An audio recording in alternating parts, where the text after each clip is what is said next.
বিরতির পর স্বাগত। ইতিমধ্যেই রাজ্যব্যাপী পোষণ কর্মসূচি পালন করা হচ্ছে। পোষণ বি কর্মসূচিকে কেন্দ্র করে একাধিক জায়গায় অনুষ্ঠানের আয়োজন করা হয়েছে। এদিকে আমবাসা আইসিডিএস এর উদ্যোগে পোষণ বি কর্মসূচির অন্তর্গত অঙ্গনওয়াড়ি কর্মীদের নিয়ে অনুষ্ঠিত হয় 3 দিনের প্রশিক্ষণ শিবির। কুলাইস্থিত ধলাই জেলা দিব্যাঙ্গ পুনর্বাসন কেন্দ্রে আজ থেকে শুরু হয়েছে 3 দিনের এই প্রশিক্ষণ কর্মসূচি। এদিন থেকে শুরু হয়ে দ্বিতীয় ব্যাচের প্রশিক্ষণ।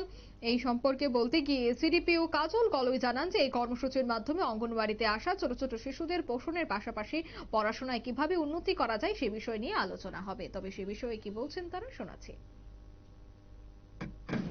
ডিপার্টমেন্টের নির্দেশ মোতাবেক আমাদের ফার্স্ট ফেজে 2টা ট্রেনিং সেশন ওই মোতাবেকই আমরা আমবাসা আইসিডিএস প্রজেক্টের উদ্যোগে আমরা অঙ্গনওয়াড়ি কর্মীদের আমরা পোষণ বি পড়াই বি আমরা 3 দিনের আমরা ট্রেনিং করাচ্ছি। আজকে সেকেন্ড ব্যাচ 19 তারিখ 21 তারিখ অবধি চলবে। তো আপনারা জেনে খুবই আনন্দিত হবেন যে গভর্নমেন্ট অফ ইন্ডিয়া এখন প্রত্যেকটা অঙ্গনওয়াড়ি কেন্দ্রে যাতে কোয়ালিটি এডুকেশন যাতে অঙ্গনওয়াড়ি কর্মীরা যাতে পড়াইতে পারেন সেই কারণেই এই পোষণ বি পড়াই বি তাদের জন্য 3 দিনের প্রশিক্ষণ দেওয়া হচ্ছে। যে 2 বছর অবধি বাচ্চাদের 85% হোলিস্টিক ডেভেলপমেন্ট হয়।